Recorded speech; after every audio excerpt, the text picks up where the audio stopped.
Film की शुरुआत में हमें दो भाई सुएन और अपाई मैनी को दिखाया जाता है जो घोड़े पर सवार होकर दौड़ लगा रहे थे। जिसके बाद अब वो दोनों अपने पिता के पास आते हैं जो रैताना राज्य के राजा हैं। दरअसल उन्होंने अपने दोनों बेटों को राज्य से दूर एक ट्रेनिंग स्कूल में भेजा था ताकि वो एक योद्धा बन सके।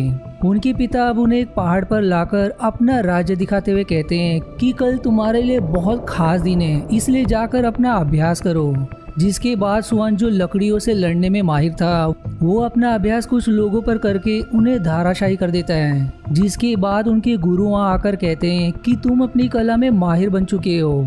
वहीं दूसरी तरफ अपाई मैनी बांसुरी बजा रहा होता है जो बांसुरी बजाने में माहिर था। जिसकी बांसुरी की धुन से वहाँ पर शेर भी आ जाते हैं। जिसके बाद वहाँ उसके भी गुरु आकर कहते हैं कि तुम भी अपनी कला में अब माहिर हो चुके हो।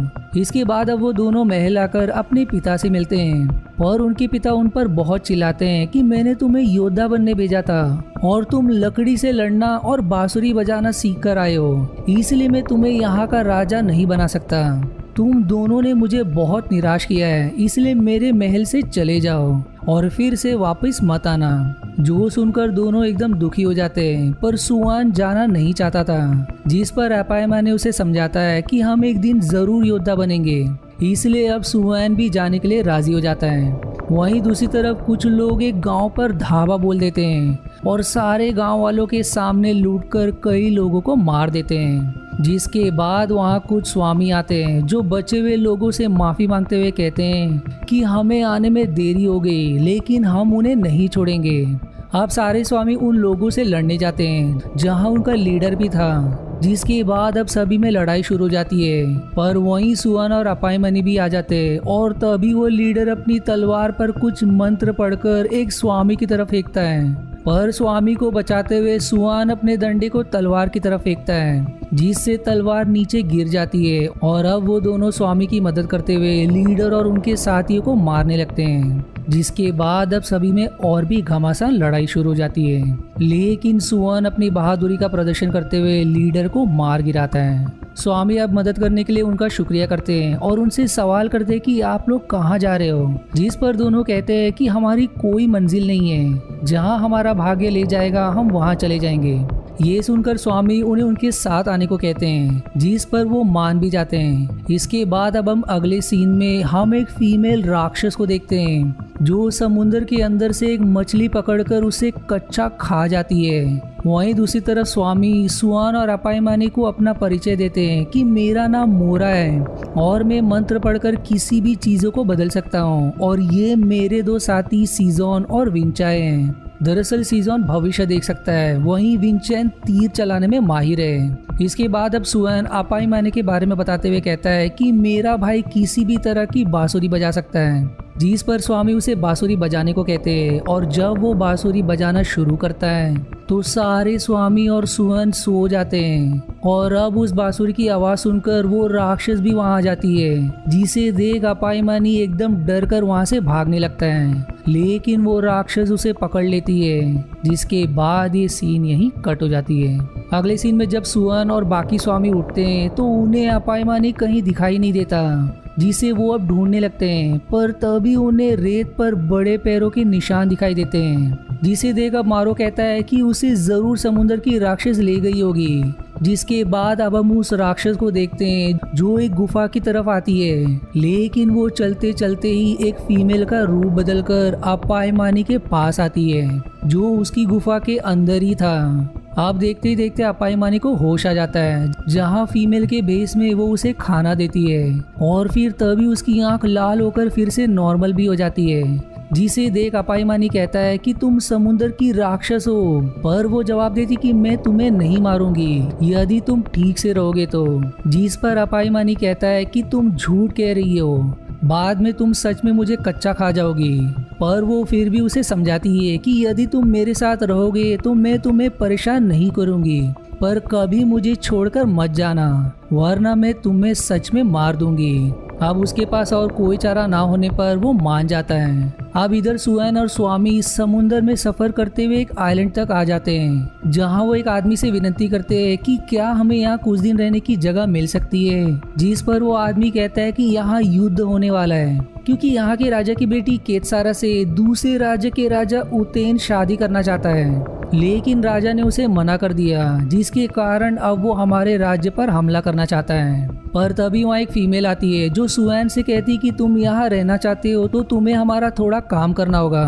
वो फिर उन्हें गार्डनिंग का काम करने को कहती है, जिस पर वो हंसी खुशी मान जाते हैं। इसके बाद अब सुएन और स्वामी सभी मिलकर पौधे लगाने लगते हैं कि तभी मोरा सुएन से कहते हैं कि तुमने गार्डनिंग के लिए हामी क्यों भर दी, तुम्हारे मन में क्या चल रहा है। जिस पर वो उनसे कहता है कि मुझे राजकुमारी केतसारा से मिलना है, जो सुनकर स्वामी हंसने लगते हैं। जिस पर अब गुस्सा होकर सुएन वहां से आगे बढ़ जाता है, पर तभी उसके सामने केतसारा आ जाती है, लेकिन वो उसे नहीं पहचानता, पर उसमें बिल्कुल खो सा जाता है। जिस पर वो कहती है कि मैं राजकुमारी हूँ और आगे से ऐसी गलती मत करना। जिस पर अब सुएन उससे फ्लर्ट करने लगता है, पर वो वहां से चुपचाप चली जाती है। अब इसके बाद सुएन और स्वामी राजा के दरबार में आकर उनसे कहते हैं कि हम भी इस युद्ध में शामिल होना चाहते हैं ताकि उतेन और उसकी सेना को खत्म कर सके। पर वो सुएन से कहते हैं कि पहले तुम्हें अपनी बहादुरी का प्रदर्शन करना होगा। जिस पर अब कई सारे सिपाही सुएन पर तीर चलाने लगते हैं, लेकिन वो अपने डंडे को घुमाते हुए किसी भी तीर को खुद को छूने नहीं देता, जिसे देख सभी हैरान हो जाते हैं। और उसकी बहादुरी देखते हुए राजा कहते हैं कि यदि तुम इस युद्ध में जीत गए तो जो तुम चाहोगे मैं तुम्हें दे दूंगा। जिसके बाद अब सुएन, स्वामी और कुछ सिपाही उतेन की सेना से लड़ने आते हैं और अब दोनों तरफ से घमासान युद्ध शुरू हो जाता है। लेकिन अंत में सुएन और बाकी उतेन की सेना पर भारी पड़ने लगते हैं और सुएन अपने डंडे पर कुछ मंत्र पढ़ के उतेन की तरफ फेंकता है, जो उसकी आंख से होकर सिर के पीछे से बाहर आ जाता है, जिससे उसकी वहीं मृत्यु हो जाती है। अब सुएन और स्वामी सभी मिलकर उनकी आत्मा की शांति के लिए प्रार्थना करते हैं, जिसके बाद ये सीन यहीं समाप्त हो जाती है। अब अगले सीन में हमें 8 साल बाद का समय दिखाया जाता है, जहाँ बपाई मानी को राक्षस से एक बेटा सिंसामुत है, जो अचानक से उस गुफा के बाहर आ जाने का रास्ता ढूंढ लेता है। और अब वो दोनों गुफा के बाहर समुंदर के पास आ जाते हैं। पर तभी सिंसामुत को एक मेल मर्मेड दिखाई देता है, जिसे वो पकड़ लेता है। पर तभी वहाँ अपाय माने भी आ जाता है और वहीं उस मर्मेड की पत्नी और बेटी भी थी, जो उसे उन्हें छोड़ देने की विनती करती है। अपाई मानी अब सिंसामुत से उसे छोड़ देने के लिए विनती करता है, जिस पर अब वो मर्मेड उसका शुक्रिया करते हुए कहता है कि मैं समुंदर में नहीं जा सकता। इसलिए अपाई मानी उसे उठाकर समुंदर में छोड़ देता है। वहीं दूसरी तरफ सुएन अकेले उदास खड़ा होता है कि तभी वहाँ केतसारा भी आ जाता है, जहां उन दोनों की अब शादी हो चुकी है। वो सुएन से उसकी उदासी का कारण पूछती है, जिस पर वो कहता है कि मैं अब तक अपाई मानी को ढूंढने में असफल रहा। पर वो उसे समझाते हुए कहती है कि हमें फिर से कोशिश करनी चाहिए। वहीं इधर अपाई मानी गुफा के बाहर सिंसामुत को ढूंढ रहा होता है कि तभी उसे उस मेल मर्मेड की बेटी दिखाई देती है, जिससे वो सवाल करता है कि क्या तुमने मेरे बेटे को देखा है। वो कहती कि वो समुंदर में तैरने गया है। जिसके बाद अपाई माने उससे कहता है कि मैं 8 साल से यही हूँ, मैंने बाहर की दुनिया नहीं देखी। जिस पर अब वो अपनी लॉकेट से एक मोती देकर कहती है कि तुम इसे मुंह में रख लो, इससे तुम समुंदर में भी सांसें ले सकोगे। जिसके बाद अब वो और मर्मेड दोनों समुद्र की गहराइयों में आकर तैरने लगते हैं, जहाँ से मर्मेड उसे एक जगह ले जाती है जो क्रिस्टल जैसा चमक रहा था। वो उसे कहती है कि यहाँ से दूर एक आइलैंड है जहाँ लोग रहते हैं। जिस पर अब अपाई मानी कहता है कि क्या तुम मुझे वहाँ ले जाओगी, मैं 8 सालों से उस राक्षस की कैद में हूँ। पर वो जवाब देती कि इसके लिए मुझे मेरे पिता से पूछना पड़ेगा। और अब वो दोनों फिर से उस गुफा के पास आ जाते हैं। इसके बाद अब अगले दिन मर्मेड अपने माता पिता के साथ आती है, जहाँ उसके पिता उससे कहते हैं कि हमें वहाँ जाने में 3 दिन लगेंगे, तब तक हमें उस राक्षस को दूर रखना होगा। वहीं रात को उस फीमेल राक्षस को डरावना सपना आता है, जिससे घबराकर वो उठ जाती है। वो अब अपाई मानी को बताती है कि सपने में कोई देवता मुझे मारने आए थे। जिस पर अपाई मानी कहता है कि ये सपना सच भी हो सकता है, इसलिए तुम्हें 3 दिन जंगल में ध्यान केंद्रित करना होगा। जिस सुझाव को यकीन भी कर लेती है और जाने से पहले सिंसामुत को एक लॉकेट देकर कहती है कि जब भी तुम्हें कोई परेशान करने लगे तो उस पर इस लॉकेट से वार करना, क्योंकि ये उसकी जान ले लेगा। जिसके बाद अब वो जंगल की तरफ निकल जाती है। अब अपाई मानी और सिंसामुत मर्मेड और उसके माता पिता के साथ समुंदर में उतर जाता है। लेकिन कुछ समय बाद वो दोनों आराम करने के लिए एक जगह रुकते हैं, जहां वो अपायमानी और सिंसामूत को ना पाकर एकदम गुस्से से लाल हो जाती है और अब वो वापस अपने असली रूप में आकर उन्हें ढूंढने लगती है। वो सबसे पहले समुंदर के पास आकर अपने 3 शैतानों को आदेश देती है कि जाओ और अपायमानी के साथ साथ जिसने उसकी भागने में मदद की है उसे मार दो। जिसके बाद अब वो शैतान उनकी तरफ बढ़ने लगते हैं और जल्दी उन्हें ढूंढने के बाद उन पर टूट भी पड़ते हैं, जिससे सभी घायल हो जाते हैं।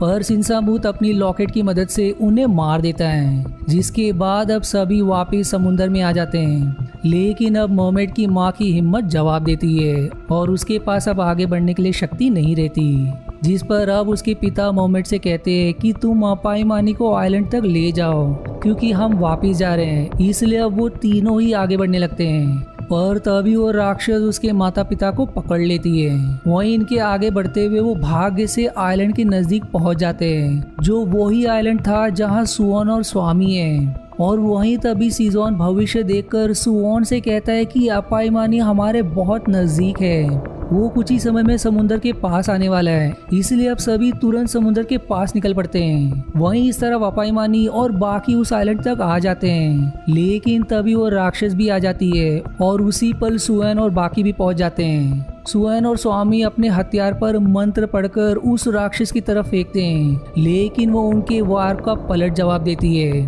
जिससे वो सभी घायल हो जाते हैं। पर फिर तभी वहाँ एक गुरु प्रकट होते हैं, जो राक्षस से कहते हैं कि तुम अब किसी की हत्या नहीं करोगे।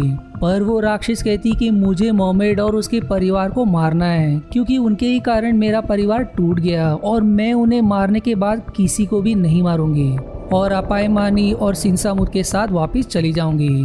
इसलिए अब वो मर्मेड के माता पिता को अपने हाथ में उठाकर अपनी मुट्ठी जोर से बंद कर देती है, जिससे उन दोनों की वहीं मृत्यु हो जाती है। पर ये देखकर मर्मेड पूरी तरह से टूट जाती है। इसलिए अब अपायमानी अपनी बांसुरी लेकर राक्षस के पास आकर कहता है कि मैं तुम्हारे साथ जाने के लिए तैयार हूँ, लेकिन तुम्हें मेरी बांसुरी सुननी होगी। जिसके बाद वो बहुत ही खतरनाक धुन वाली बांसुरी बजाने लगता है और तभी वो गुरु सभी को एक सुरक्षा घेरे में डाल देते हैं ताकि वो उस भयंकर आवाज को ना सुन पाए। और अब देखते ही देखते उस आवाज से राक्षस को बहुत तकलीफ होने लगती है। वो अपायमानी से उसे बंद करने की बहुत विनती करती है, लेकिन वो कुछ भी करके नहीं सुनता और इसी आवाज को सुनते हुए वो राक्षस धाराशायी होकर मारी जाती है। अब अपायमानी मर्मेड के पास आकर उसे संभालता है, क्योंकि उसकी हालत भी काफी समय से पानी के बाहर रहने से बिगड़ रही थी। वो अब कहती कि अब मेरा कोई नहीं रहा, इसलिए अब मेरा जीकर भी क्या फायदा। जिसके बाद वो बेहोश हो जाती है। लेकिन अपायमानी को गलतफहमी होती है कि वो अब मर चुकी है, इसलिए वो रोते हुए उसे पानी में लेकर आता है ताकि उसे होश आ जाए और भाग्य से वो होश में आ भी जाती है। जिसके बाद अब वो उसे कहता है कि आज के बाद से मैं तुम्हारा ख्याल रखूंगा। और इसी एंडिंग के साथ ये मूवी यहीं समाप्त हो जाती है। आशा है आपको मेरी एक्सप्लेनेशन पसंद आई। यदि हाँ तो प्लीज वीडियो को लाइक करना और चैनल को सब्सक्राइब करके सपोर्ट करना ना भूलें। मिलते हैं अगले एक्सप्लेनेशन वीडियो में, तब तक के लिए धन्यवाद दोस्तों।